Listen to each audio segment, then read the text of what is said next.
ಕನ್ನಡಿಗರೇ, ಈ ವಿಡಿಯೋನ ಪೊಲೀಸ್ ಇಲಾಖೆಗೆ ತಲುಪಿಸಿ.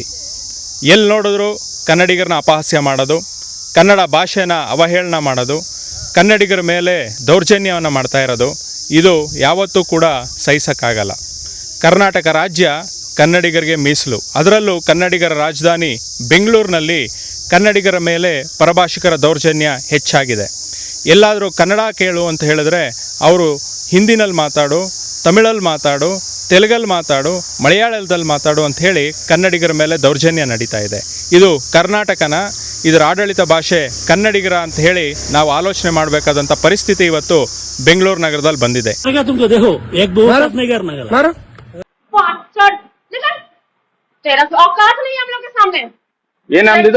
ಏನ್ ಮಾಡ್ಬೇಕು?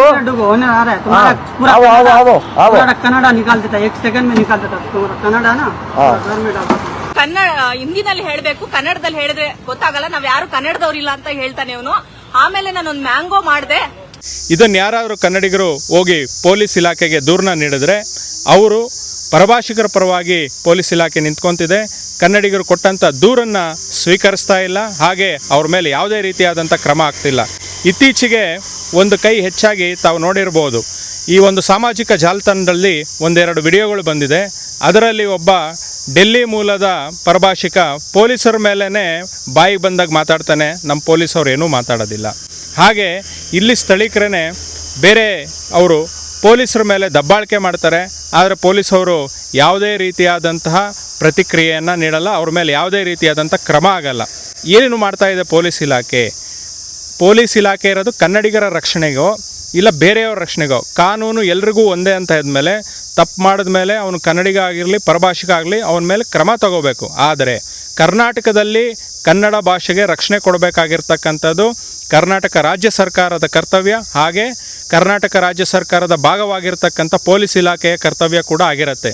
ಈ ಒಂದು ಕರ್ತವ್ಯ ನಿರ್ಲಕ್ಷ್ಯ ಮಾಡೋದು ಯಾವುದೇ ಕಾರಣಕ್ಕೂ ಕನ್ನಡ ಪರರಿಗೆ ಕನ್ನಡಿಗರಿಗೆ ಮಾಡುವಂಥ ದ್ರೋಹ ಆಗಿದೆ. ಈ ಕೂಡಲೇ ಕರ್ನಾಟಕ ರಾಜ್ಯ ಸರ್ಕಾರ ಪೊಲೀಸ್ ಇಲಾಖೆಗೆ ಒಂದು ನಿರ್ದೇಶನವನ್ನು ನೀಡಬೇಕು. ಯಾರು ಕನ್ನಡಿಗರ ಮೇಲೆ ದಬ್ಬಾಳಿಕೆ ಮಾಡ್ತಾ ಇದ್ದಾರೆ, ದೌರ್ಜನ್ಯ ಮಾಡ್ತಿದ್ದಾರೆ, ಕನ್ನಡ ಭಾಷೆ ಮೇಲೆ ಅಪಹಾಸ್ಯ ಮಾಡ್ತಿದ್ದಾರೆ, ಅವ್ರ ಮೇಲೆ ಕೂಡಲೇ ಕ್ರಮ ಕೈಗೊಳ್ಳಬೇಕು. ಇದೆಲ್ಲಾದರೂ ಸರ್ಕಾರ ವಿಫಲ ಆಯಿತು ಅಂತ ಹೇಳಿದ್ರೆ ಮುಂದಿನ ನಿರ್ಧಾರಗಳನ್ನ ಕನ್ನಡಿಗರು, ಕನ್ನಡ ಚಳವಳಿ ಹೋರಾಟಗಾರರು ತಗೋಬೇಕಾಗತ್ತೆ ಅಂತ ಹೇಳಿ ಈ ಸಮಯದಲ್ಲಿ ಎಚ್ಚರಿಕೆ ಕೊಡ್ತಾ ಇದ್ದೀನಿ.